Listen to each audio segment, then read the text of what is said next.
Hi everyone, this is Phil Schrader from OneModel, and in this video, I'm going to walk you through the OneModel People Analytics platform. OneModel is all about creating sustainable, repeatable people analytics value. It's a complete solution for people analytics. It's ready for whatever happens next. We believe that people analytics is something you do. It isn't something static that you simply have. We believe analytics is a living thing, and we've built a solution that can survive in the real world of your complex organizations, where new things come across your desk every single month and every single day. And if you're wondering, well, why wouldn't I want a sustainable, repeatable people analytics solution? What I'll tell you is part of what I want you to see in this video is the idea of avoiding a shortcut to nowhere. Again, analytics is about curiosity, it's about exploration, and your people analytics platform needs to be ready to adapt. But I'm getting ahead of myself. This is how I'm going to organize this overview. And again, the goal is all about helping you understand how this solution fits into your organization's people analytics journey. So chapter 1 is going to be the data foundation. How do we bring all of your data together in a single place? It's why we call ourselves OneModel. The dream is that all your people data, your related data, because all data is people data, comes together in a single source as if that's where it was all along. And you get this unified view of analytics. We're going to bring the data together. Then chapter 2 is going to be the launch. What happens when you take that data and you put it in front of people for the first time? You might be replacing a solution that already exists in your organization, or you might be launching something brand new. Either way, you've got to get past that initial skepticism that your organization is likely to have about people data. Now that we get going, we're going to move into chapter 3, and that's going to be about replacing the ad hoc requests that you're getting all the time with self-service that's easy to use and helps your users get answers in the flow of their work without having to send you a note, fill out a form, or text you on your phone. Chapter 4, we'll talk about what happens when they ask for the thing you don't have. What about this? What about that? The real world comes roaring into view in chapter 4. We'll deal with that, and we'll get into chapter 5 in a sense, which is about all the good stuff that you came into people analytics to do in the first place, the more meaningful insights and how our tool helps you discover those. So without further ado, let's dive into the platform. Here we are in OneModel. Little bit of basic orientation for you. Up at the top of the screen, I have my navigation options. I'm looking at a storyboard right now. Below that, I've got filtering in between my OneAI assistant. We'll come back and ask it a question later. And I have some data arranged on the page for me. Looks simple, looks easy. Here's where I like to start the conversation about the data foundation. Let's consider this view. Somebody wants to understand promotion rates in the organization. They want to understand it by tenure. How long are you in the org before you get promoted? They want to look at that over time. They want to understand what's going on.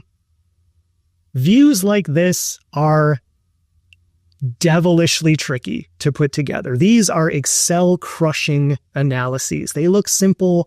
The people you're delivering the data to may not understand what makes this so hard in the first place, but what's really happening is you are juggling time in multiple different ways here. If we want to see in the last quarter of last year, our promotion rate for folks with 2 to 3 years of tenure was essentially at a local high of 1.5% within that quarter. There's a lot that goes into that. For starters, you have to define promotions right in the first place, and that gets complicated for people.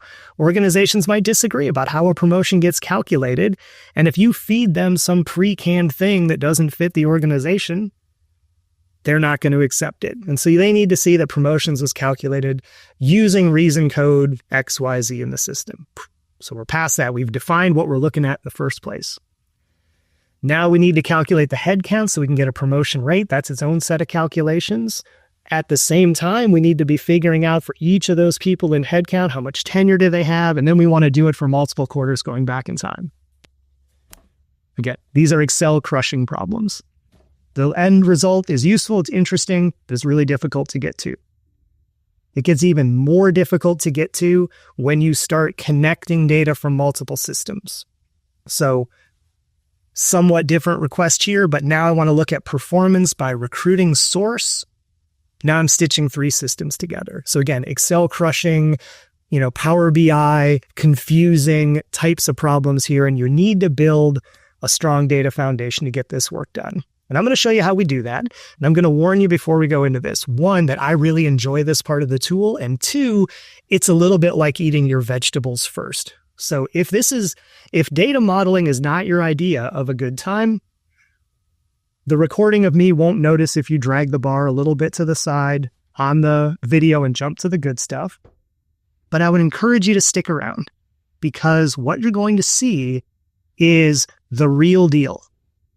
When I got started in people analytics, my frustration was always that I could never get to the bottom of things. I couldn't pin them down to their source. I think in that way, I'm similar to a lot of people in people analytics, or people who want business data. You want to touch the bottom, so to speak. We're definitely going to touch the bottom as we get down into the weeds here. I'll make it quick, but it's important for you to see. So up at the top of the screen, I've navigated to data. I'm going to take a look at the sources that are coming into the solution. Again, one model is about bringing lots of different data in. It could be data from your old core HR system that you replaced when you went to the cloud. Now it's from your cloud HR system. It's from your survey tool. Your comp team might have some data they want to bring in. We want to unify all that in the same place. We're flexible about how we bring data in. You can just give us a file of data. You can automate data over SFTP. And then for core systems where there's a lot of complexity involved, we build out our own API connectors. Workday, Oracle, and SuccessFactors are key here. Then for specific solutions around recruiting and other tools, we build out API connections there as well. So we bring the data in. We want to do that in a way that doesn't push a bunch of work onto your team.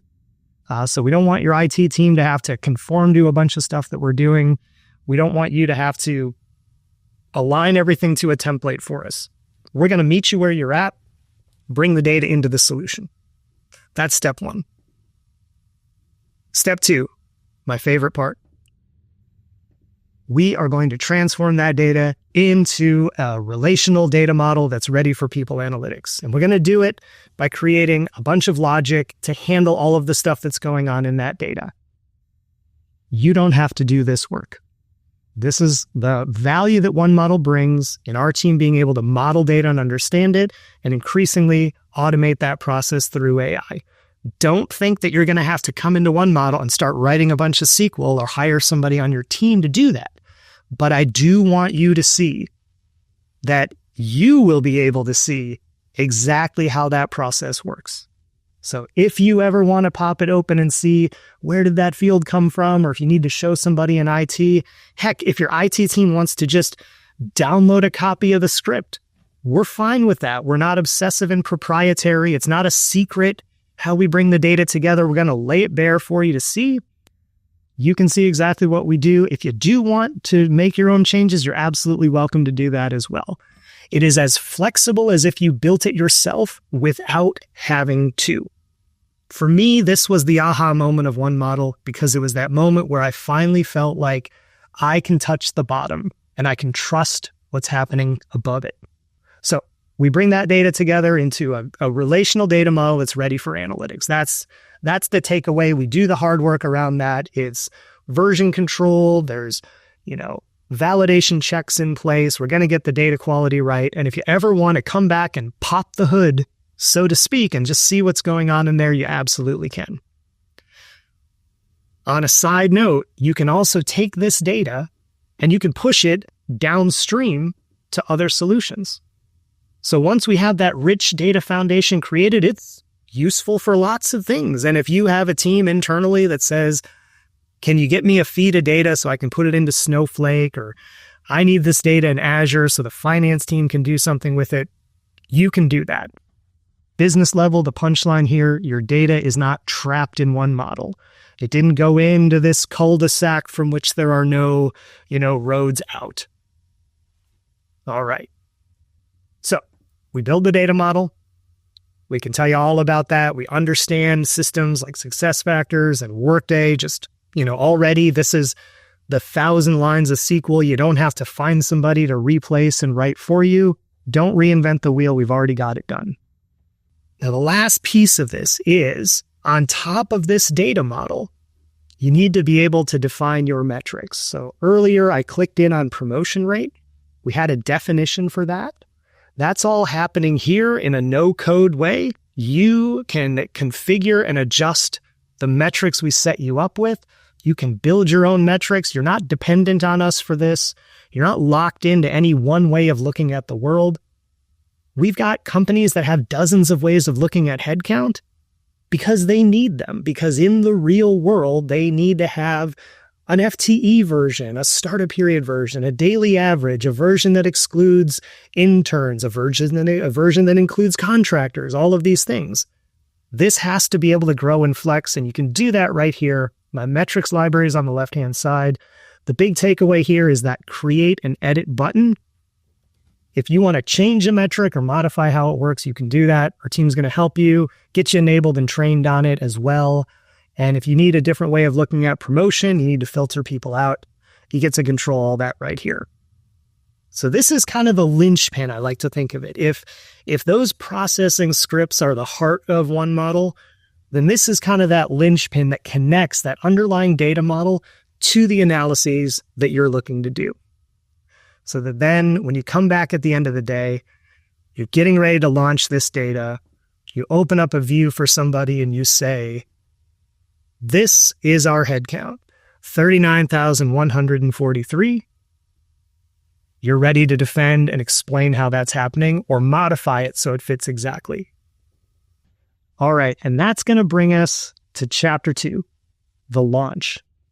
So you've been out building this data foundation with us. You've been bringing in data from, say, Workday, SuccessFactors, other tools. You're ready to put it out in front of people and show them that now they have access to their people data and they have access to it in a new way.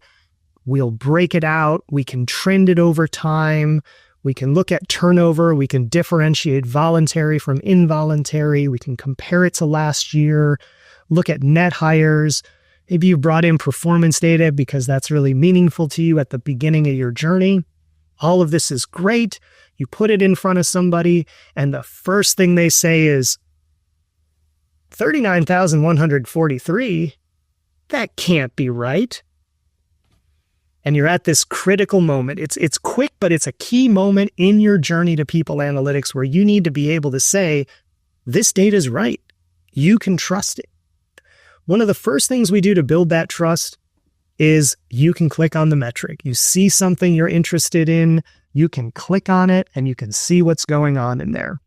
Doesn't matter if it's 39,143. In fact, if they want to export all 39,143, they can. But this is also governed by role-based permissions. So you can say that they can't export the data. You could hide salary. You can handle all of those things. But the key thing is being able to get this exactly right. Otherwise, your analytics are going to feel like having a rock in your shoe, a little bit uncomfortable every time people try to use it. So you'll have gone in, you'll have tailored the metrics, get them exactly right. You can explain them in the description. You can show the detail. You can even hyperlink back to the original system so that if they are curious about Natalie, they click on her profile, they jump right back into the core system and see what's going on with Natalie. We need to create that feeling that this data is accurate and it's a faithful representation of what's going on in the core system. Once you get people starting to trust the data, and this is a journey I remember one of our manufacturing customers going on, you start to get into slightly more analytic things.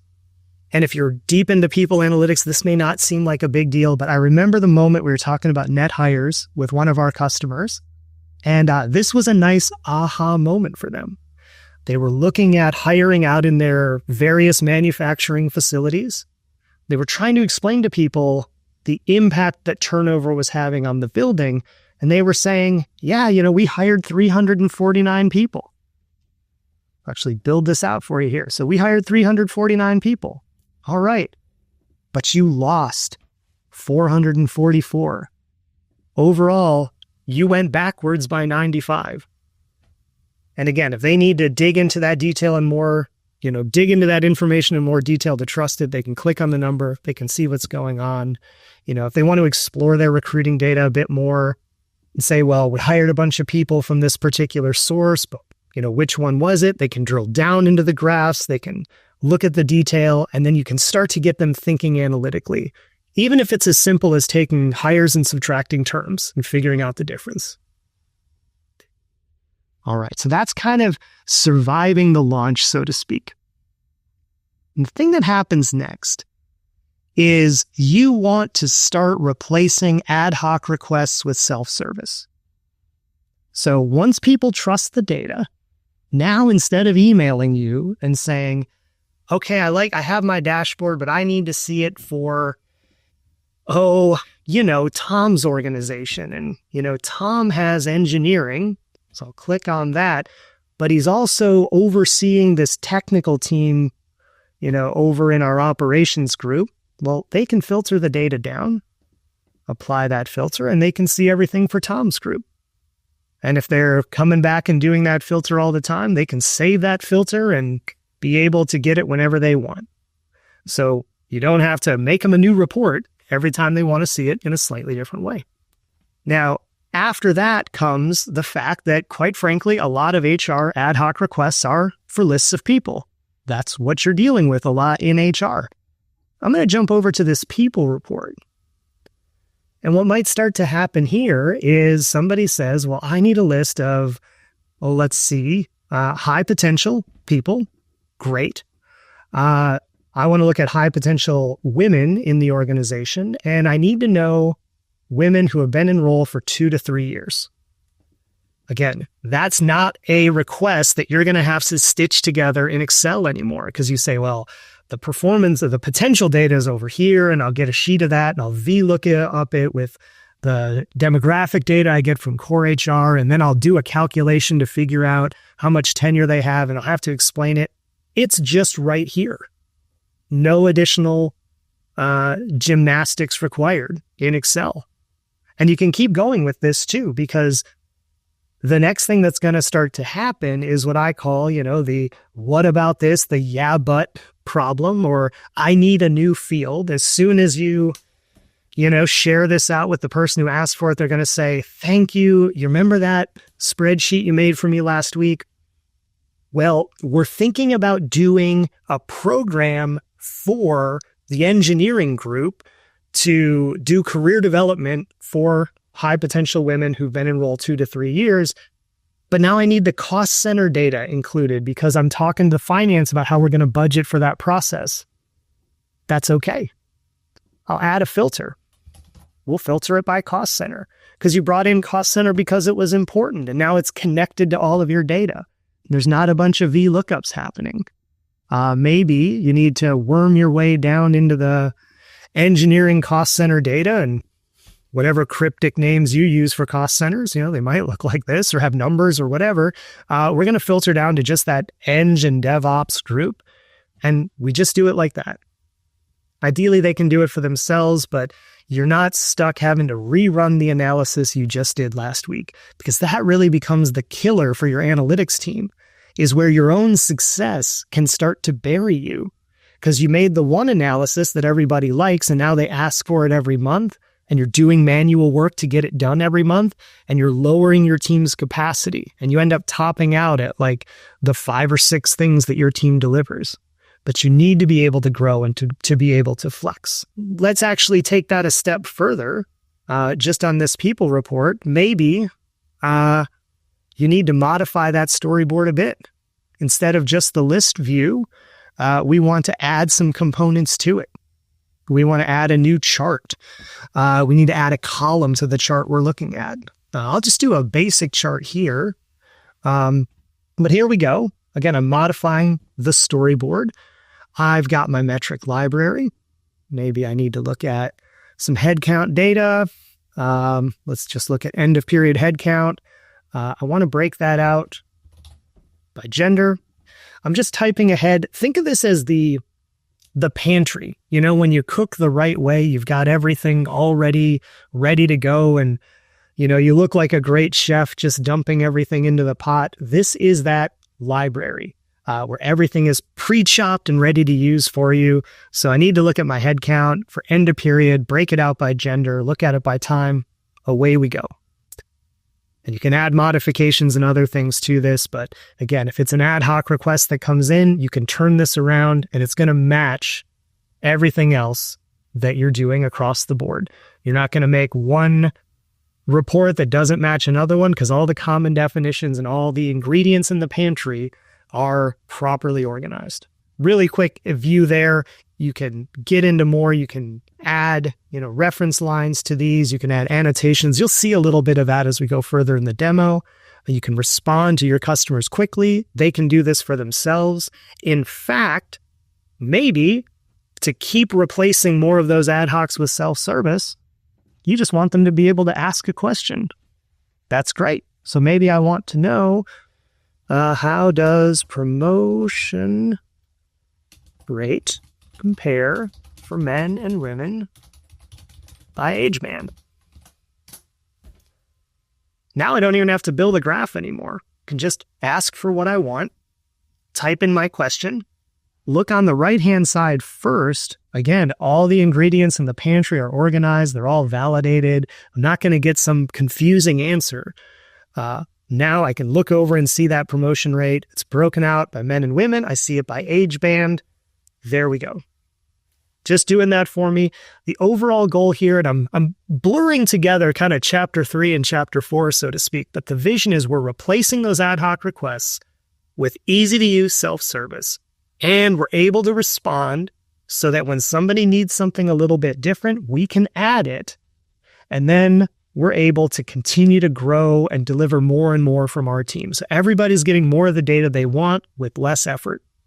Again, this is the stock and trade of a people analytics demo. You're going to show how, look, I type a few things on the keyboard, I get the visual that I want. Amazing.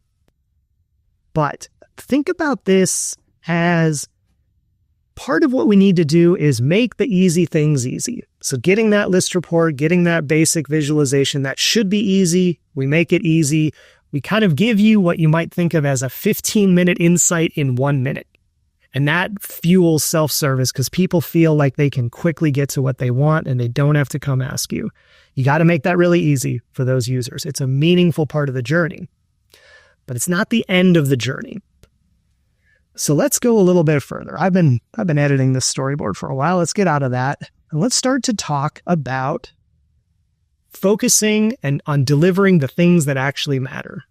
So the good stuff, the stuff that you became a people analytics leader to do.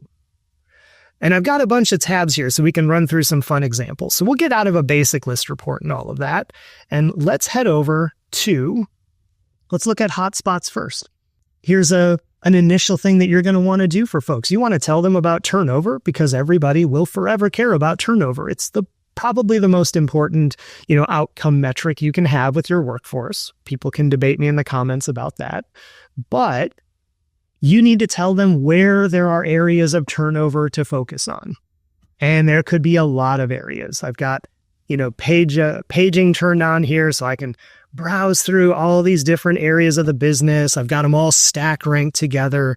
And what always happens here, right, is that you show this to somebody, turnover sorted, and they look at the legal team or some small team and 2 people left. And so it's at the top of every leader's board. Turnover in the legal department is 50%. Well, okay, but yes, it is, but it's a couple of people. It's important, no shade to the legal team, but it's maybe not the most important area to focus on. So you need to start delivering more intelligent insights than just sorting the data. And if you look at the view I've got here, just put your eye down that termination rate column.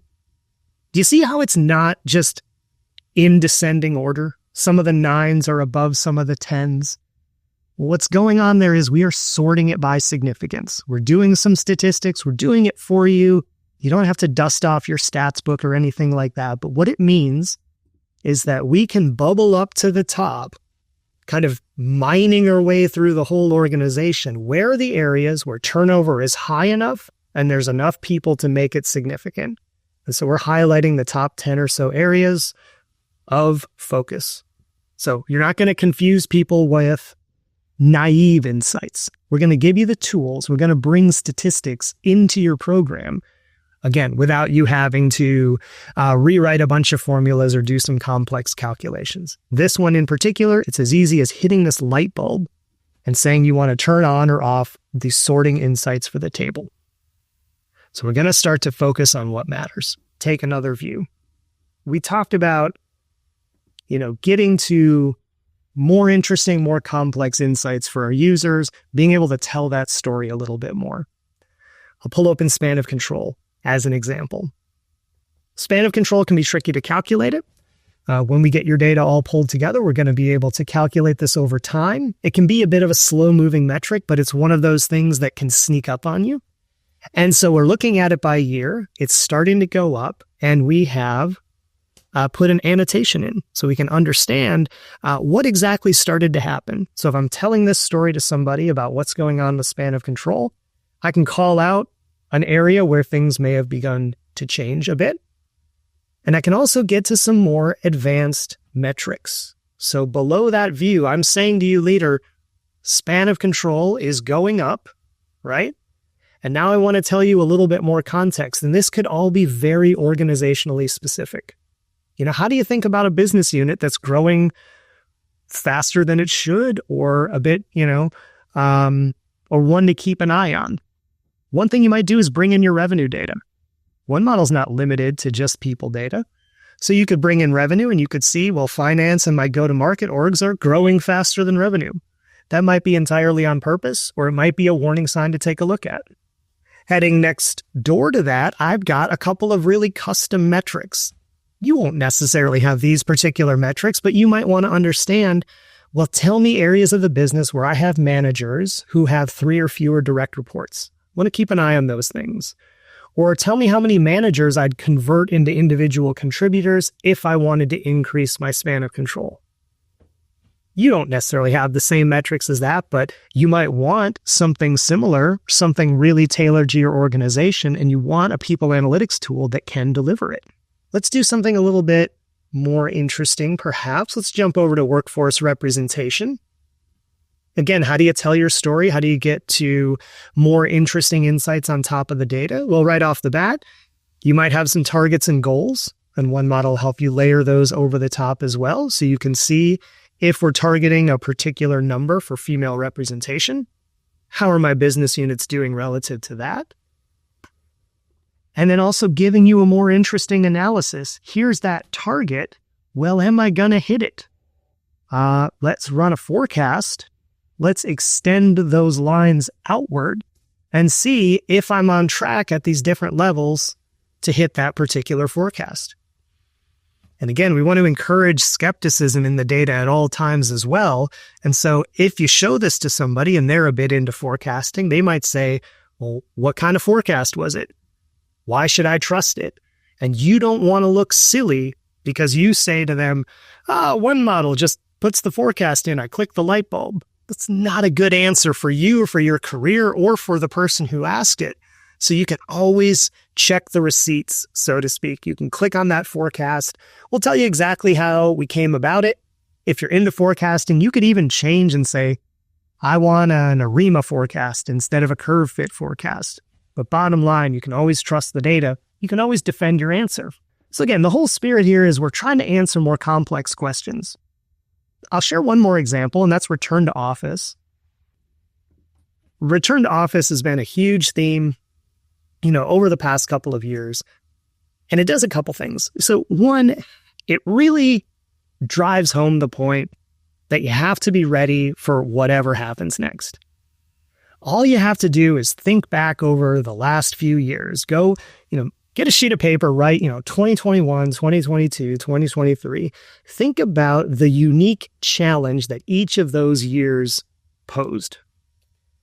I've given you a few examples like a custom metric, figuring out promotions to drive that point home about needing a flexible tool that's ready for the real world.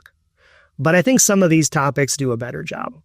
Right? Again, think back over the last few years. Think about all the things that ended up coming at you that no one anticipated. Oh, we need to measure hybrid work. We need to check on engagement in new ways. Now we need to see if everybody's coming back to office, right? So you might have a target, you might have to trend that out. And when you start to think about what goes into calculating something like return to office, which we've done with our customers, it gets really nuanced in a hurry. So what percentage of the workforce is still on a remote option? What percentage of the workforce is badging in? Am I hitting the goal for what that should look like? If you think about what's going on, different employee populations might have different expectations about badging in. Employees might have different commute times, different ways of getting to work that make it challenging for them to come into the office. Just getting the badge data in the first place. We don't want to have to tell you, well, we don't have a template for badge data, so you can't do that analysis until we change one model to be able to incorporate that data. None of those answers are acceptable. So we have been bringing this sort of data in for our customers. They came to us and said, I've got this badging data from the facilities team, or I've got a spreadsheet. We said, great, brought it into one model, helped them deliver on views like this. Again, run a forecast to see if you're working your way toward your goal, deliver those more interesting visualizations. So maybe somebody needs to see, okay, down here in New York, I've got 13 people who are still on a remote option that should be reporting into that office. I can click and see who they are. We can help you run analyses on how long their commute is, start to get that number to where you want to be. Again, you have to have a tool that's ready for whatever happens next. All right, so we brought the data in. We launched it. We built trust in it. We started delivering on ad hocs. We gave people a flexible tool to self-serve. We started answering these more nuanced questions. We're not done yet. So the even more fun and exciting things you might start to do are applying machine learning to this data. So this is figuring out things like who's at risk of turnover. These can start to deliver those really deep insights that also expose the levers for making change. And so as I pull up this attrition risk prediction model, there's a couple things I want you to see.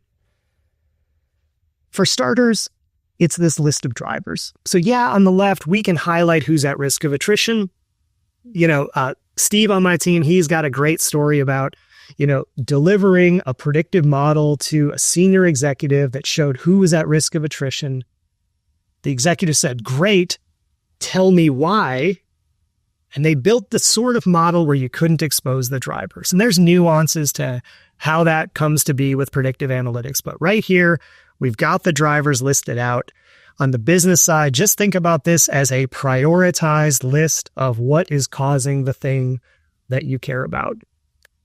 Again, we can highlight in various ways where that risk is. We can also predict any particular outcome. So I start with turnover because it's the thing that people want to predict. You're not limited to that. We have a tool, and I'm going to show you this, in a moment. We have a tool that allows you to build predictive models easily across any particular problem that you have and control them and deliver them out to the business, with speed, being responsive and giving them highly intelligent answers to the questions they ask. So you'll be able to see the drivers. You'll be able to see the areas where people are at risk of attrition and why. There's this last thing I want you to see too. So at the bottom, we've put in the model performance and details. If you're not a data scientist, don't worry. This might not mean a ton to you.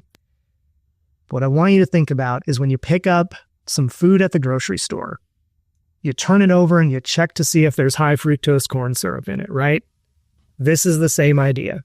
You want to know what's going into your predictive models. One model is always going to show you the ingredients list. Doesn't matter if you don't know what all the different things are on there. We can help you interpret that as well, but we're going to make sure that your predictions are responsibly sourced and they're things you can trust and rely on.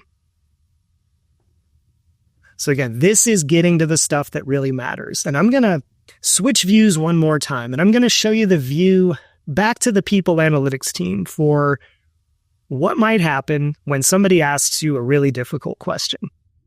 All right, so now I've got everything turned on back at the top of the screen again.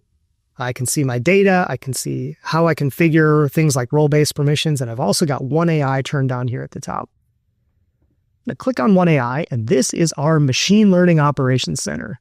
This is where you come when somebody says to you, I want to understand who's at risk of attrition. What causes new hire failure rates for a particular part of the organization? These are the questions you want people asking, and you will be able to now respond using data science. If you are a data scientist, this is going to help you move faster. If you're not a data scientist, this is going to help you grow your career into being able to answer those questions at a much deeper level without having to learn R and Python. So somebody asks you a question. You come in and you add a machine learning model and you open up a recipe. All you need to do is figure out what problem you're trying to solve. Maybe it's new hire success or failure, and we are going to guide you through the process of building a predictive model. Because there are going to be organizational specific things. You might define success or failure differently. You might want to run it for just one part of the organization versus another. You get to make all of those choices, but you can do it in just an easy interface where you just pick what you want. I think about like when I was riding the school bus and filling out one of those Mad Libs, if you used to do those as a kid, right? You just fill in the blanks and then it all comes together into this useful story. I'm going to show you one that's already filled out so you can get a sense of what that starts to look like. So let's go here to my predictive model, configure the recipe. And so again, all you had to do was say, this is the column I'm trying to predict. Here's how far into the future I want to predict. And now here's where it gets really fun. You can pick what gets included in the model. You get to make your own choices. It's your data. You get to decide, I'm going to include salary in the model, or I'm not going to include salary, or I'm just going to build a model that only looks at comp stuff and see what's going on with that. Our team loves these questions. They'll help you explore them as well. But you pick the columns you want. You can even extend that data, and you can start to look at more nuanced things like, I want to know if I hire somebody and they join a team where everybody has really high tenure, is that a good thing for them because they've got great mentors around? Or is it a bad thing because they struggle to fit in? So you can add generative attributes. How many times have these people gotten promoted? What's their tenure like compared to their teammates? How's their base salary been changing over time? Put all these things into a predictive model. I know you're not supposed to say it, but it's like you get to boil the ocean. You've got this combined data set with everything in. This machine will help you sort through everything and see what really matters for the things you care about. And it's built to be able to be used by the analyst you already have without having to go out and hire 15 data scientists. Let's look at the runs. Let's take a look at what actually comes out. This is another one of those eat your vegetable moments. So again, if you need to nudge the slider over, recording me will not be offended. But if you do stick around, what you're going to see is that every bit of what we deliver is backed with the reasoning, with the statistics. It is an entirely trustworthy model. If anybody asks you any questions about it, if you have to get your models certified before you can deploy them, this is going to arm you to do that. Here's everything we included. Here's a breakout of everything we looked at. The machine does this for you, right? Here are all the correlations in the data. Here is the actual model we built in all of its algorithmic glory. If you wanted to recreate the algorithm, you could. Every piece is in here. We're not proprietary about this stuff. We do it at scale. We don't have one predictive model that we're jealously guarding in the corner. We build models all the time. Build 100 models. The value of each one is not, to us, the useful thing. The value we're delivering is the ability to create predictive models. So here's everything you need to know about it. Here are all the drivers, that are going on in that model. This is the good part. This is what tell you what's actually moving the needle. And here's whether or not you can trust that model. So again, full solution for data science. If we go back to the storyboards, that is what allows you to then start to respond to people and answer questions at a level of detail that you might never have even dreamed of before. So the head of talent acquisition comes to you and says, I'm trying to figure out what causes early turnover. And this is an actual problem that our machine learning team went through with one of our customers. We looked at all the data. And again, the head of talent might say, I'm looking at my source data. I'm looking at compensation data, their signing bonus data, the onboarding process. What's moving the needle here? You can go into OneAI, order up a new hire success or failure model, run it, look through the details, and you can come back later that day. You can come back the next morning and say, look, we looked at a couple thousand predictive model combinations because the machine is doing that behind the scenes. Our best performing model, here's what it looks like is causing new hire turnover. In the example, the customer example I'm thinking of, it was actually all about getting offered learning as you move through the onboarding process. It's a simple thing to do. There were some other drivers that they couldn't change, but that one was easy to act on. They emphasized the learning more in the onboarding process. They reduced their new hire failure. That's what analytics is for. And this is the kind of tool that's going to help you get there. Because along the way, you built the data foundation. So you had all your data in one place. You built trust in the data. You got people doing self-service. And we've got user stats, so you can prove out that that's what they're doing. But you got people using self-service. That made them happy, and it freed up your team to have more time. Then you were able to adapt to the next thing that happened, the thing that you couldn't expect. And because you had all of that, you got to dive into these really, higher value insights that are going to move the needle. And because it's all in one place, when you're ready to get back to that person, you can come in here, share that storyboard out, and you can say, this is a great analysis. We're happy about it. Let's share it with everybody in field leadership. Let's share it with our group HRBPs. When you share it out with them, you avoid that last problem, which is sharing the data securely. What good are interesting insights if you don't get them out to people? But you can't get them out to people if you have to think about everybody's security individually. It's probably happened to all of us, but you share an analysis with somebody and you overshare by mistake. You had that, list of people, but you forgot to delete the salary column. Now your inbox is blowing up because everybody saw everybody's salary and you're trying to pull the email back. You're not going to have that problem in one model. It's built for sharing because at the core, there is a permissioning model that makes sure for all of those 50 leaders that I just shared this view with, they're only going to see their team. They're only going to see the people they're supposed to see. And we've got tools in here to control all of those permissions at scale. So there it is. I might have gone on a little longer than I intended to there, but that is what a people analytics solution looks like that was built from the ground up to operate in the real world with the real challenges that complex organizations face. Built for the day when somebody says, I don't trust that number. Built for the day when somebody says, what exactly is that forecast you're running there? Built for the day when someone says, can you add cost center? Or now we have to bring in this badging data. Or why should I trust this predictive model? We are ready for all of those things that are going to come at you. We've got a great solution for it. Hope you like the overview. Obviously, reach out to us at One Model if you want to know more. We love this stuff. It's what we've all chosen to do for our careers. So thanks for watching and look forward to hearing from you.